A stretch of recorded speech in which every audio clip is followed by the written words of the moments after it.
heart of Old Town Amsterdam is one of the world's only legal red light districts. Its history of prostitution goes back centuries, and every year it attracts millions of visitors.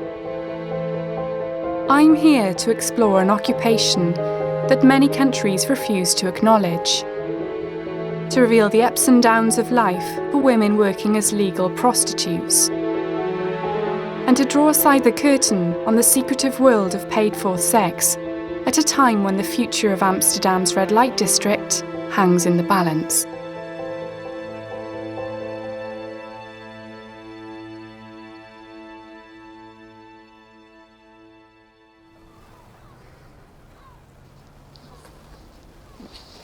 And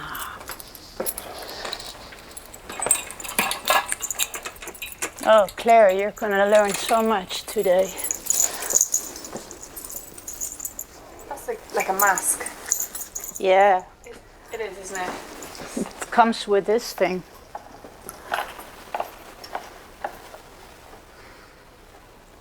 So, do you know what that's for? You know, some guys, they like to swallow it. And so you put this on their head, and then you put this through here and this in their mouth. And then you just... Then you pee. Pascal is a professional dominatrix. She's been in business for 3 years. I just wanted to see the shock on your face. Yeah. And I had no money, and I was going more and more and more into debt.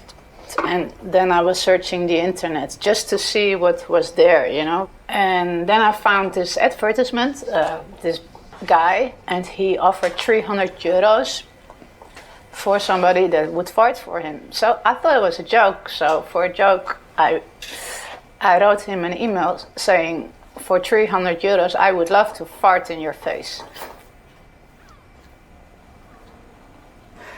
It was a very young boy. Like, I was 37 at the time, or 36, and he was a student of 22 years old. And the only thing I had to do was do some farting.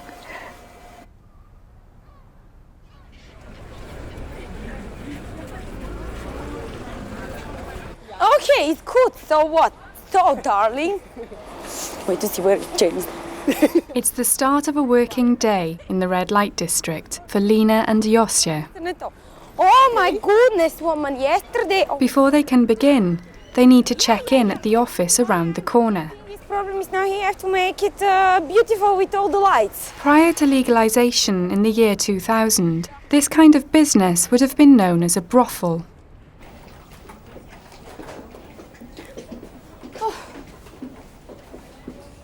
Hi, darling. How are you? I'm fine today, by the way. Yesterday when I... We rent rooms to prostitutes. And that's what we do. We rent rooms. When you know when I say, oh, darling, I'm not going to... Oh, you have a head. I see every day 80 women. Oh, just a little bit. We first have to make a copy of her passport. And then every day she has to rent again that she's voluntarily renting the room and that she received the room rental rules. The rules state that only one customer is allowed at any time, and no drugs or loud music are tolerated. At least it's something useful, the gloves. So. A day shift in the Red Light District costs less than the busy night shift because the girls tend to earn less. Minister. Like a minister. Yeah. Public indecency laws mean it's illegal to be naked in a window. If the girls are caught in an outfit that's too revealing, they can be fined over €2,000. It will be great. Yeah, I forget. Nikki, wake up. Which time it is? Lena and Josje get their keys and head off to work.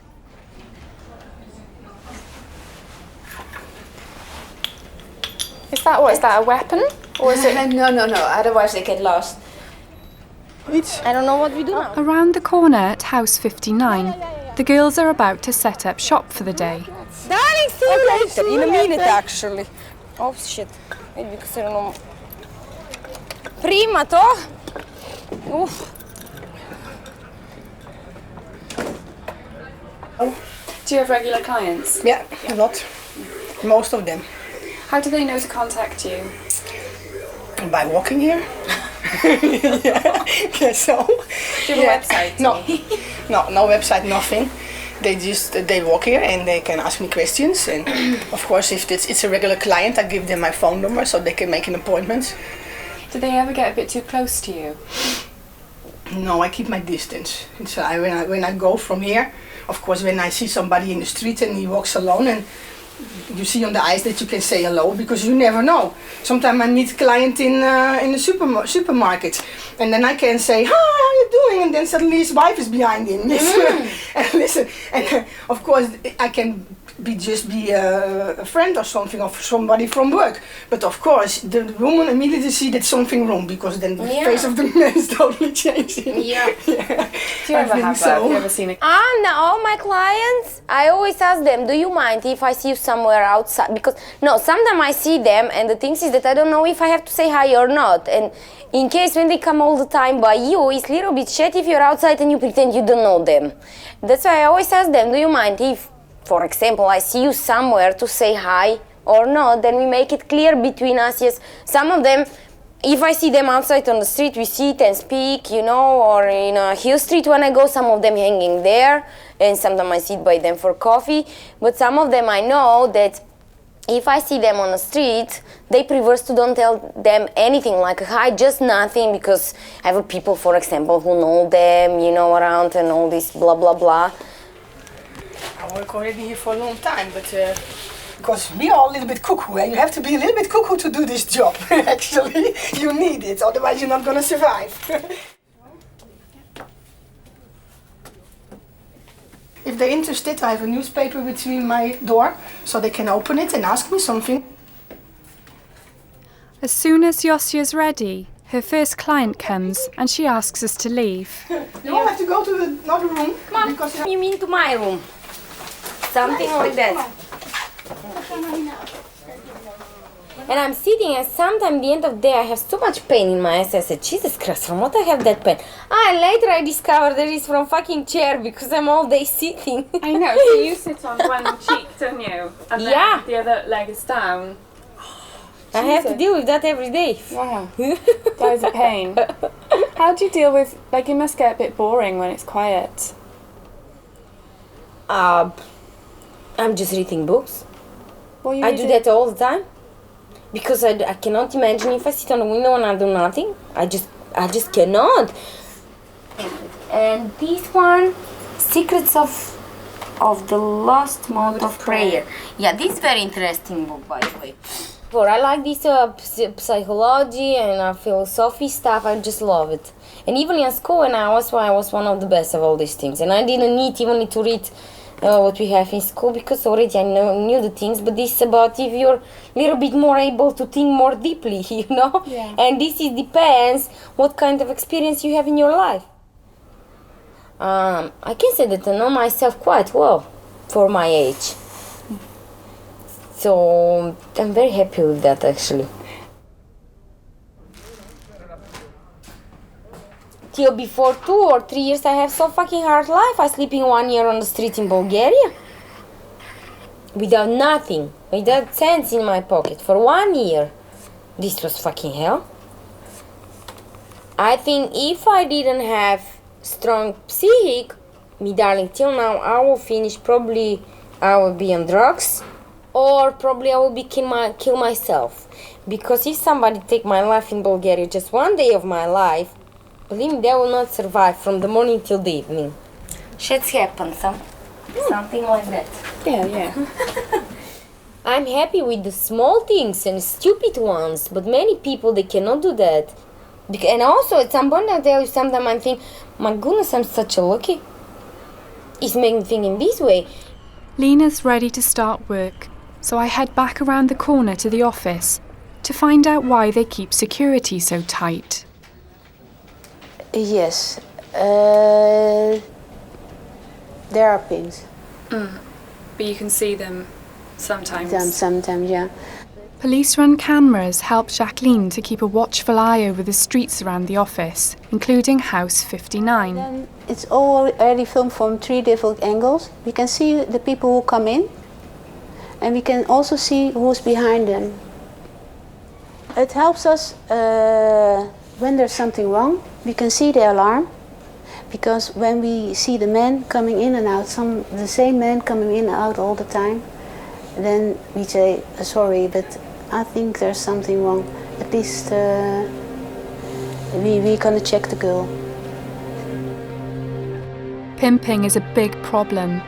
So-called lover boys pose as customers and use romantic techniques to lure the girls into handing over their cash. As well as potential pimps, the girls have to deal with difficult customers.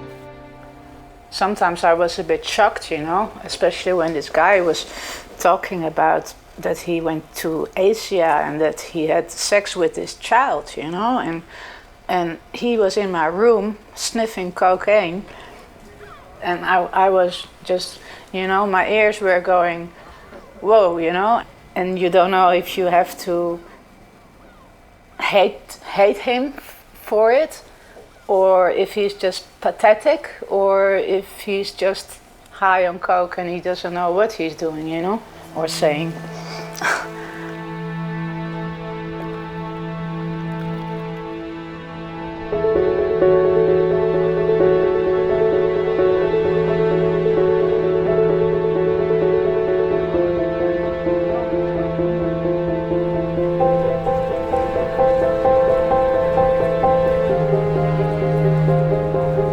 When the night shift begins in House 59, Laura takes over from Lena. She's also from Eastern Europe and came to Amsterdam 3 years ago. Where are you from originally? I'm from Romania. And did you work when you were in Romania? Yeah, I got a normal job. All right, what were you doing? In the office. I was the right hand of the boss, and I do sometimes administration and these kind of things. For my age, for almost 28, I have almost 300 euro. For me, it was okay for my age, And slow by slow, I'm gonna raise also the salary and also my position in that company. But I said, okay, I try to see how it is outside.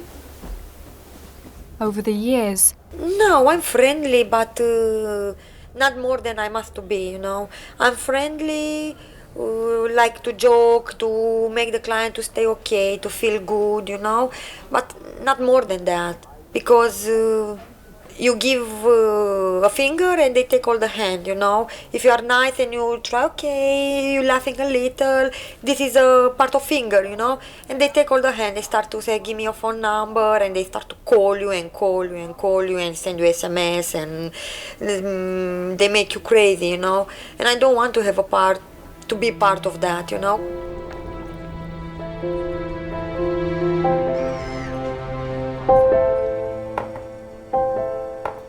So the first week that I worked in the Spuistraat, you don't have your regular clients yet, so you have to do a lot to make your money. You have to attract them to look and to come in, and you have to do concessions as well, in the way like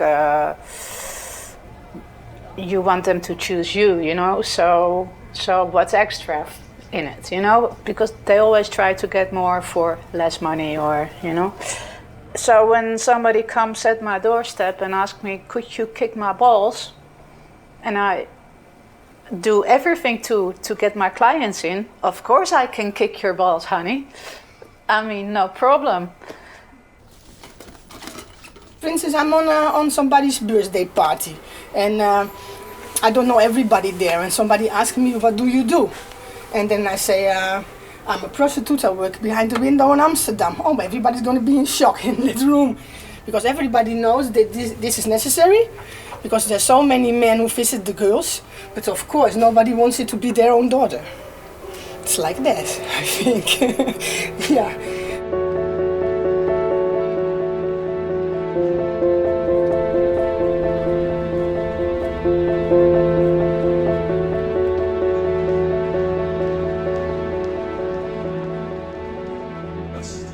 Tom is a customer of the Red-Light District. He's one of the few men willing to speak openly about it. People don't speak. Okay. I will make some coffee. Thank you very much. That would be lovely.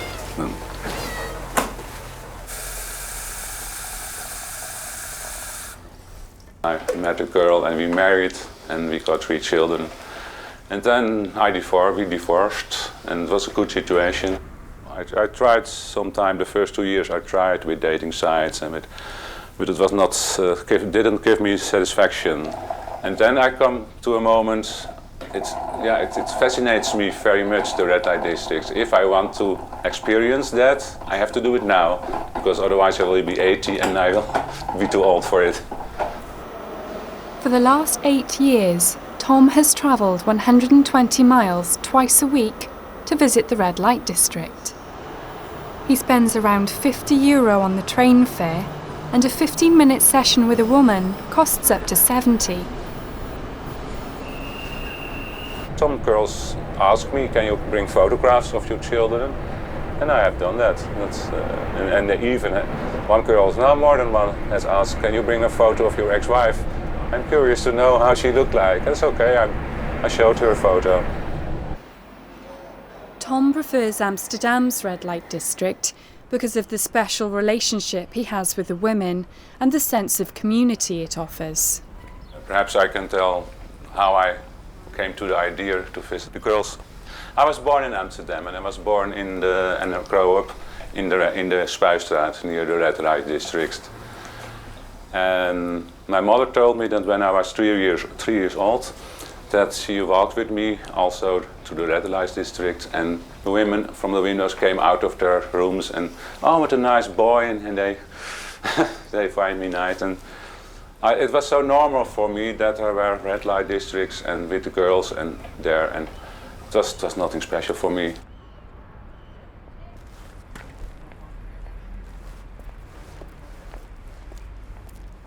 Well, if my daughter should come one day to me and said, Dad, I want to work in the Red Light District, what do you think of that? I should not be panicked. I should only say, well, do you realize how difficult it can be, the work? I can say, I know some girls who have experience in the Red Light Districts, first talk with them, with everything clean, and she really should like to do it. I should not be panicked now. We have regular clients, and it's not really like, okay, it's quiet evenly with them, but still you have your regular clients, what is nice. Actually, sometimes it's funny that sometimes, because slowly you know which day, which person is going to come, and sometimes if you don't see them for a while, you always think, oh, what's happened now with this guy? I didn't see him a long time. And we think in the way not about the money, we think like, okay, maybe something is wrong with the person, maybe sick. Something like that, and it's very funny because sometimes you just miss them. I think that the reason people come here is not only for sex, because maybe for 20% of the men who visit me, I have sex with, and most of them is talking or I play. Of course, I have sex, but to be rude, they don't fuck me. For instance, I play with them, so I have a lot of men I fuck with my strap-on and tie them up or dress them up and do things like that. But I also have people just come for a massage and they don't even finish, they just want to sit here and just speak a little bit. So yeah, I think a lot of people are very lonely also. Yeah. But I also have clients. I work for a foundation with mentally and physically handicapped people. And there they call me a sex therapist. So when I say that on the birthday party, I'm a sex therapist, I work with mentally and physically disabled people, everybody's going to say, oh, well, that's interesting, but it is the same. But I also have somebody and he's 45 years old, but in his mind he's 6. Because he thinks I'm his girlfriend and we're going to get married. And of course they tell him 100 times, listen, you are not going to get married to her. She's just come here so you can have nice sex. And they explain it and he knows it. But yeah, when I visit him there and we go upstairs to his room, he say, oh, we're going to get married there. So you can tell him 100 times. It's not sinking in. Sometimes Pascal's clients think they've fallen in love with her too. You don't want to lose them as a client, but you don't want to give them false hope.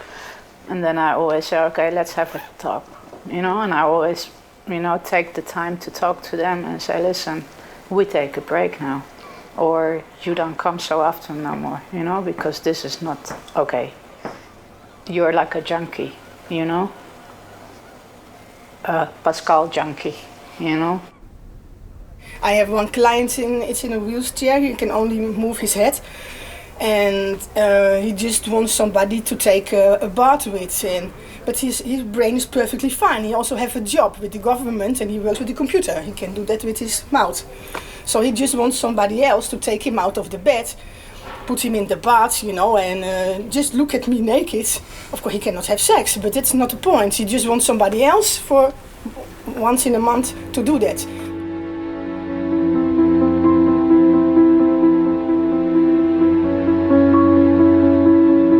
A lot of the women I meet in the windows don't want to be seen on camera. They're not necessarily forced or pimped, but they are keeping their job a secret. The next time I meet Laura in House 59, she's in the middle of a crisis as a boy from her hometown has recognised her. This weekend he passed somebody from my city and he see me. And the boy, it's young, it's something like 28, but it's that kind of boy, stupid boy who speak a lot, And I see him, I try to hide, then he starts to scream in my door, Laura, I see you, I know. And I said, okay, he ruined all my fucking week, Because I know he go and he gonna speak with a lot of friends, oh, I was in Amsterdam, who I see there, Laura. What an idiot. Exactly, because I know it's that kind of boy who speak. Because it's difficult to go to say to my father, who is 60 years old, to say, what I do this. You're not gonna judge me, you're gonna say, for today I don't want to see you anymore, you are a dead girl for me, you're not my child. You're not gonna see me with the same eyes, And I said, okay, I raise you good, you pass the school, you pass everything, why don't choose something else? Because the people judge you. As many as half of women working in the Red-Light District are from Eastern Europe. Lena was the only one who agreed to speak openly with me. I don't care what the people think, because even if I care, what is the point? People always gonna speak no matter what you do. Even if you go in monastery, they're gonna say that you're fuck with the padre there. You're in fucking Amsterdam, why should nobody cares what you're doing and all these things? You're not in some small city, then everybody speak and blah blah blah, Going home to Bulgaria is not an option. Problems with my mom. She's a little bit kind of conservative. So she know what I'm doing. She pretended she don't know, but of course she know. So it's quite hard if I want to go back there. I understand, but in other hand, it's like I say, Mom, come on, you don't have to care what I'm doing. As much as I don't kill somebody or steal somebody or do some shit to somebody, doesn't matter what I'm doing, you must be happy if the things what I'm doing makes me happy. But she's not like that. She's just have her own opinion for the ways how you're supposed to be happy, and different opinion, it just doesn't exist for her. Then you're wrong. No matter what. She's at some point, she's always right. And for me, in window prostitution, you work alone. There's no boss telling you what to do. have to work. So I was completely out of order the last few months, but now I think, okay, now this is enough. I have to put a little bit myself in a straight way.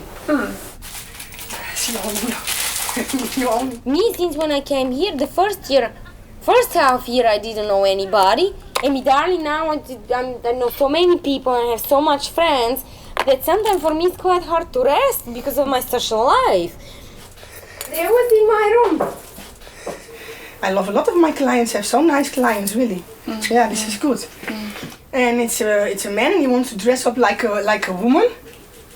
On his dick is some kind of small thing, and I asked him, and it was very sensitive, and I asked him, okay, this is a little bit strange, did you have an operation on it or something? He said that he was born with a pussy and a dick. Oh, so no. they just removed the pussy parts. Hey, but he feels like he's a woman. So he's now in the wrong body. He is so happy with me because he can be a woman here, and yeah, then I just buy some skirts for him, and you know, he's so. But this is something that's serious, and I really love him because he's so nice.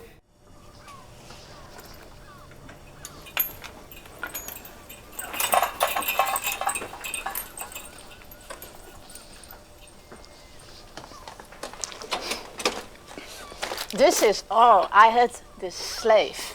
He was sick. Oh, I tortured him with this little thing. Fucker.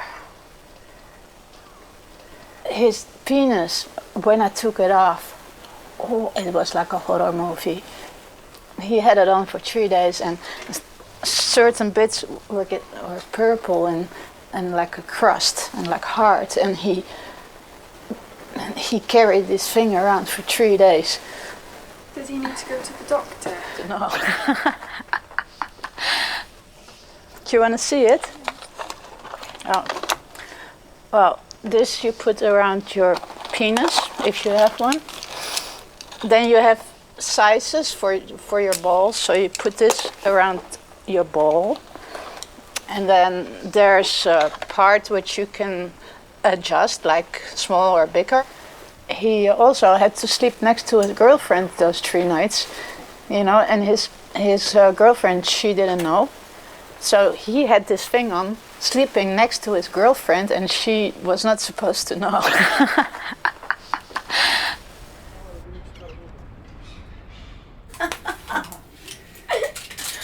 Darling, everybody have problem with money and all this stuff, you know, it's not only we. But the things was that I come to the point when I get lazy, I start to come late, you know, and in the end I'm at the position that I don't have anything. You know, if you're 25 years old and you never have friends or freedom or money, because before you have a serious time and you saved a little bit money. Yeah, and then you get into the party things and with the friends, and of course I understand it, it's normal. Now, in case, okay, I spend all my money, it's fine, you know, but at some point I'm happy because that happened in this age, so now I still have the time to save and to organize my things. But this also could happen when I'm 50, and then what? Till now, because now I have the chance, probably till now, maybe I'm going to work something different. Now I have the possibility and chance to go and look for something different, but I just don't want. At the moment, maybe what we speak, I'm gonna look for part-time job, but not because of my job, because I want to be a little bit between different kind of people, but I'm not going to leave this job. Maybe it's gonna happen probably in a few years or whatever, depends. But maybe I'm never going to leave this job. Unlike Lena, many of the women I speak to see sex work as a stopgap before moving on to better things. I'm not gonna arrive here 50 years old to be in the window and to live only for 50 euro to eat, you know. And you know, I want a family, I want to do normal life, you know, to have a kids, to have a house, normal house, to stay normal, you know. Sex work is a demanding job, and it often comes with a personal cost. Yeah, I can only work like 1 day, or I have a maximum of 10 hours a week. That's my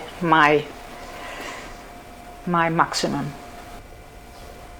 Maybe because it's just because I'm giving so much in my work and I only have so much energy, you know, to spend. In my experience, I cannot give them what they need, the boyfriend, you know? My work comes first. And in the end, I only hurt people.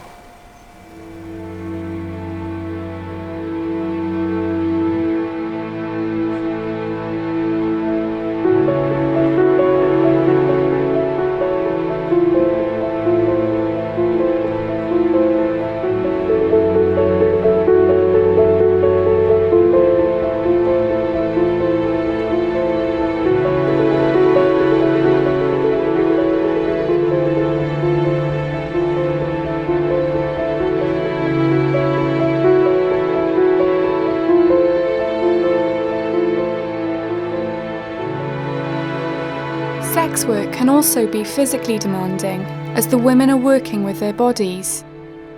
If you've got a problem with your health, where do you go to sort it out? To the doctor. Yeah, I have. It's here also one summer cabinet where you go for the girl from the red light. I know you don't pay nothing there, and they give you all the health. Or if you want, you go your private or your own doctor. You know. And this is the P&G. So we started it in 2008, and we have a lot of different kind of things that we are doing here.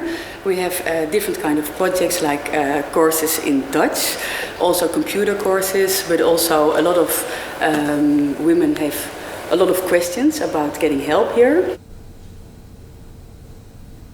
We do the whole sexual health consulting hours, so not only STI testing, but also if they have other problems with, or they want to start with contraceptive, or they have other issues with their body, we can help them with it. Yeah. Are health checks standard or mandatory for sex? No, they're not mandatory. No, they're not. But our advice is, we advise the girls to come every 3 months if everything is going okay. If there's someone HIV positive, that's rarely happens, really. We have been working here for over 2 years, and it only happened once. We asked the girl to come here. There are less sexual or STIs with prostitutes or girls who work for money. There are a lot of less STIs than just other regular young people. They work a lot safer. They have sexual contact a lot safer than other people do. P&G also produces reports on prostitution for the government. So they want to know what's going on in this world. And everybody wants to know how many women are working forcibly prostitution here in Amsterdam. Because it gives also reason to close everything or to leave it like this. So they really hired a very official bureau who was going to do the research how many women are working forcibly prostitution. And the result is that they said between 10% and 90% is working forced in the prostitution. But that's it's really difficult to say something about that kind of statistics. Because of course, they couldn't find it out because the women are not going to tell them when they get interviewed, oh yes, I'm working forced, but so it's such a difficult area to really get statistics on. But I think they wanted to make the trafficking and the forced prostitution more visible. And I think it worked out. It worked out that it's more visible. Only the problem is, if you make it visible, then you should act. One of the ways the city is acting is to close down prostitution windows under Project 1012, a change plan named after the area's postcode. One of the women affected is Maria. She's worked in the same room in a small alleyway in the heart of the Red-Light District for over 20 years.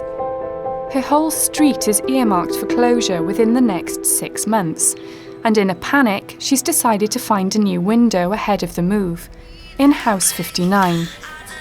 Los clientes son diferentes aquí. Diferentes, sí. ¿Cómo?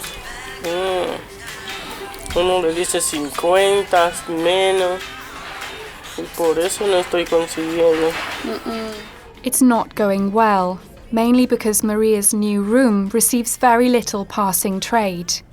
In the alleyways she's used to, there are more tourists and occasional visitors, whereas the girls in House 59 tend to see regular customers. With no passing trade and no regular customers, Maria's livelihood is at risk.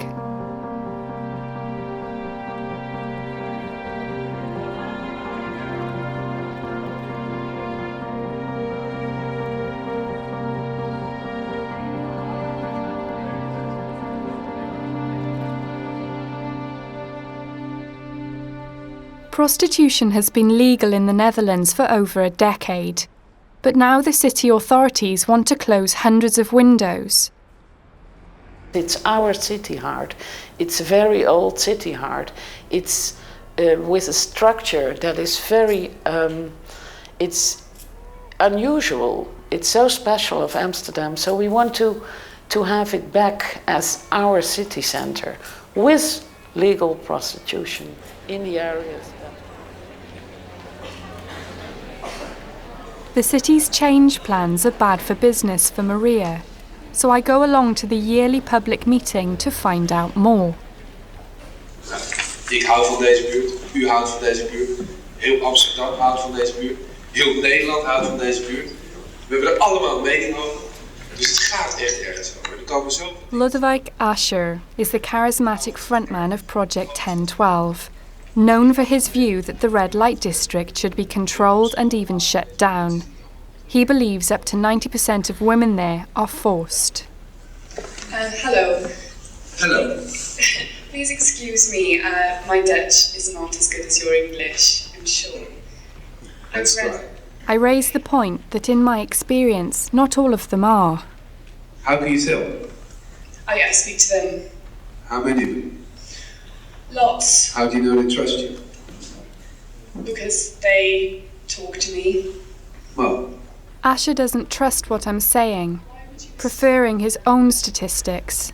because any serious research on the issue puts the number, the estimate, at between 10, 20 to 90%. To 90%, are you idiot?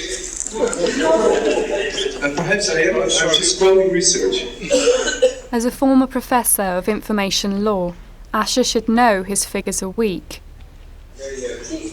But you know, as an educated person, that research findings that present figures between 10 and 90% aren't conclusive. Well, we come from a tradition where a picture is painted that for sure isn't accurate. That's a picture of the heavy hooker. That's a picture that Holland is superior in the way of regulating and dealing with prostitution. The success that we have claimed, the success over legalization, is just not true. So I think there's an even larger danger in sticking to our collective lie that everything is under control and everything is perfect, and that the smile you see is telling you something about the way the woman is feeling. Asher justifies closing down windows with these moral arguments and the claim that it will reduce forced prostitution. His views have gained strong public support. How can you address Mr. Asher like that? It's a valid question.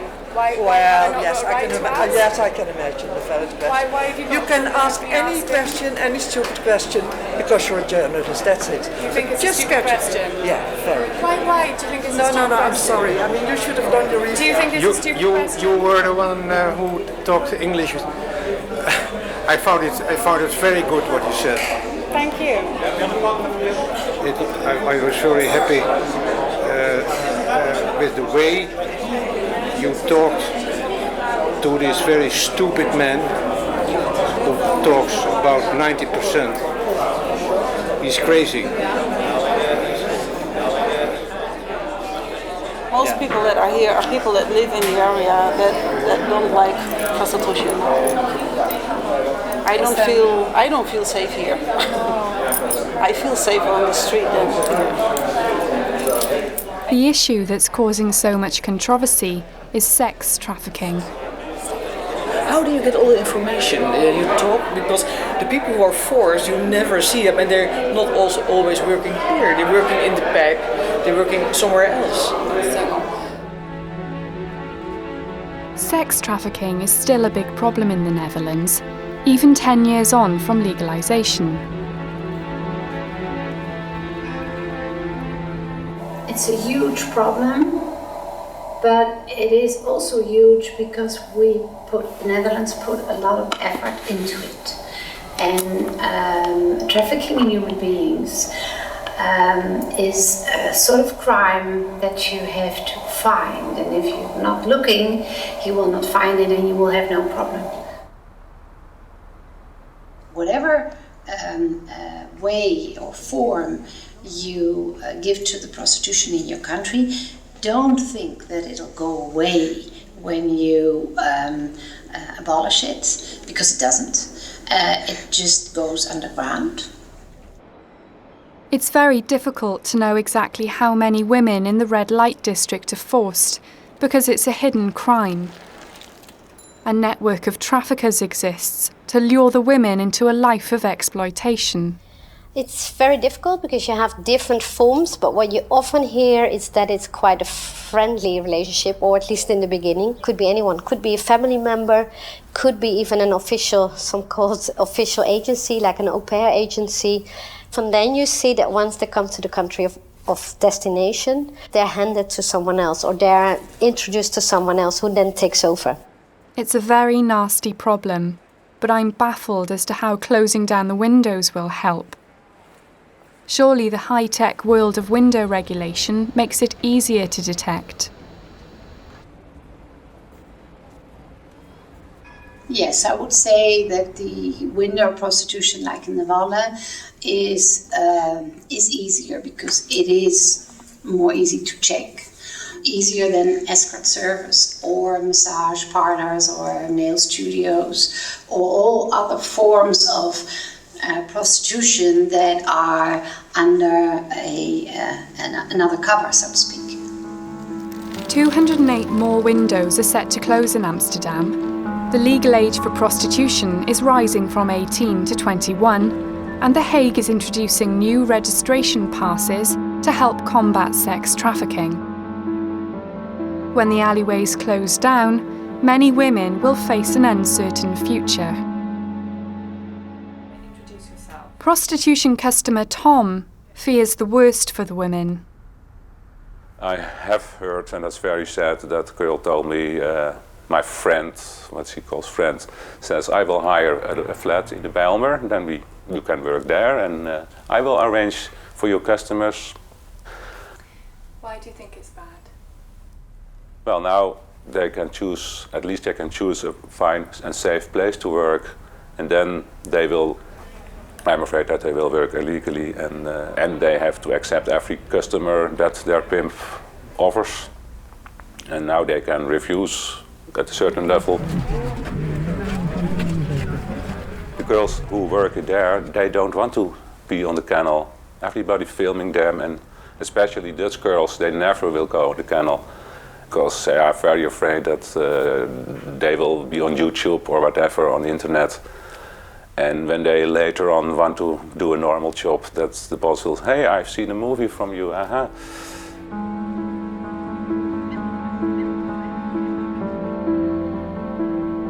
If you close red light and the smoke, who come here? Because I suppose nobody of these young people, the English, also the young people between 20 and 30 years old, nobody say, come on, we go to Amsterdam to see Rembrandt House or some museum or something like this. No. Like, come on, we go to red light, we go to smoke, we have the freedom in Amsterdam. If you had to move, where would you go? I don't know, it's difficult. I don't want to go because I used to be here. I like this room and I worked for many years in this room and I feel like my room, you know? The move to House 59 is still going badly for Maria, who has no regular customers and no passing trade. Que me está yendo malísimo y me siento nerviosa y que quería volver a mi habitación porque ayer, ¿te entiendes? No me concentro nada, dolor de cabeza, no duermo bien con esta situación, entonces vine para acá y es mal. Entonces ella las dueña y ella le dice a la chica, I'm sorry, que María se puso un poco nerviosa y por eso la entregó, pero yo quiero regresar. Tú le explicas, por favor.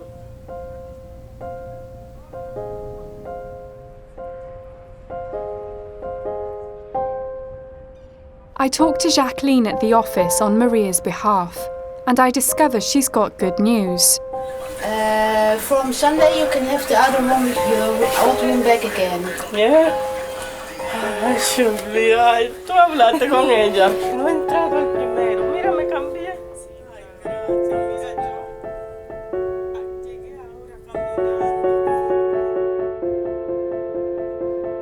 Maria returns to her old room, where she's worked for the last 20 years.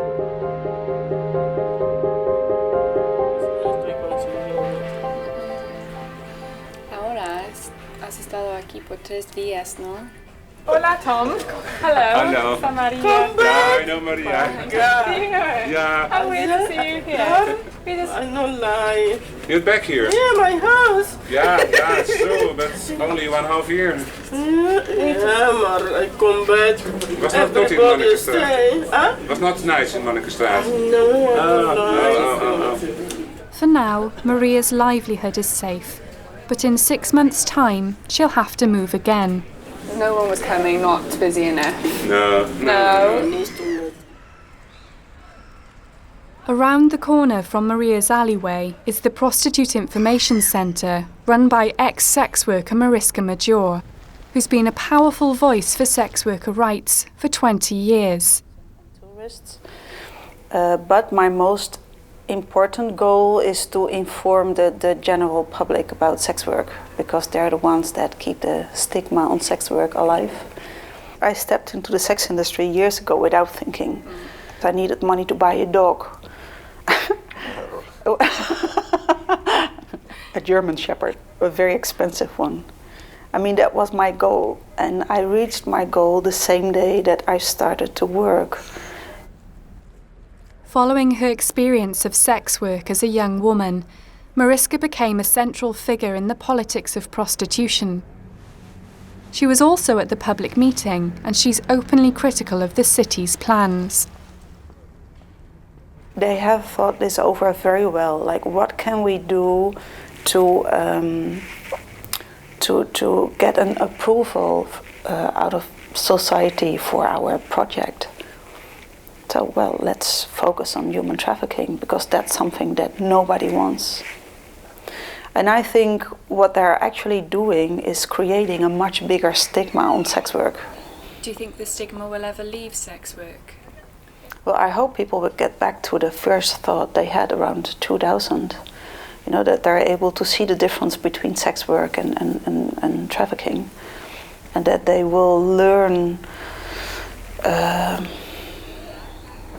to accept and respect sex workers for who they are, like human beings, just like them. Mariska is one of the few people willing to demand respect for sex workers in society. The word whore, you know, a whore is a bad person. And I think somebody that works in the sex industry is not a bad person. So I don't want people to call sex workers whores.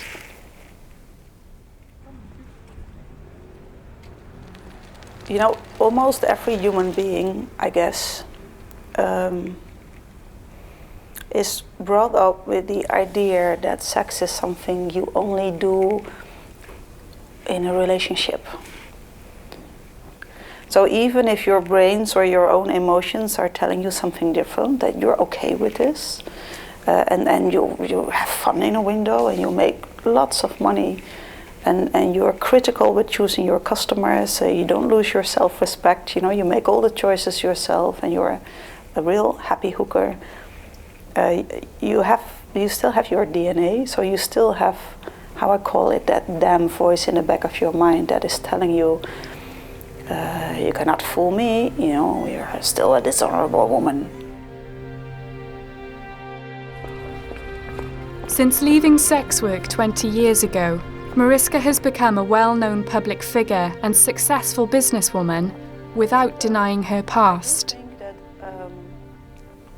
You know, you have these phases in life, and most people, if they think back about what they did years ago, they will have different or mixed feelings about it. That's just how things go. And this is how things went with me, and I never had any regrets about this. People, you know, make sex workers into victims. I really hate that. I really, really hate that. It's terrible, you know, if people make you into a victim, like, oh, you poor girl, why you don't, you know, have any problem with it yourself. People should not do that. In 2007, Mariska commissioned the bronze statue of a proud prostitute called Belle to stand in the heart of the Red-Light District, in the very area the city plans to cleanse of all windows. I wanted to, you know, make a more permanent statement. You know, you can write books and publish magazines or do all kinds of projects and things, but it always, it stops, it ends, it goes away.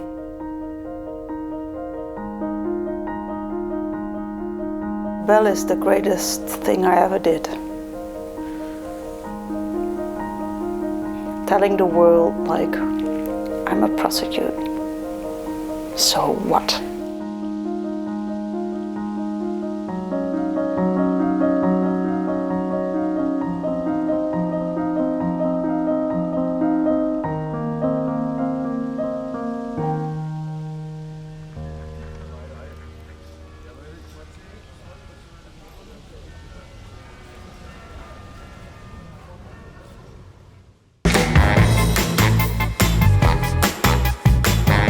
Darling, it's not that easy to be smart, but somebody has to do that job also.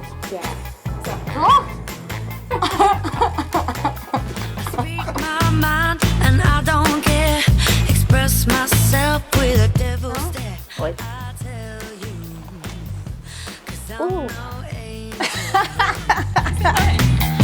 Play with me, you play with fire, 'cause I should come with a warning sign. Oh, Got some tips. I didn't wanna be daddy's. Again, you failed me. I said, I'm gonna do it myself. And I go out and sit on the toilet and I'm getting myself together. Because this is so funny. Who's a bad girl now? How things work in life to constantly analyze yourself and what's happening around you. And therefore you must have discussions with your inner voice all the time.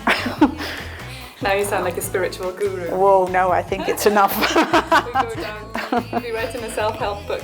Yeah, sure. Yeah, how to start understanding yourself in a window brothel. Yeah.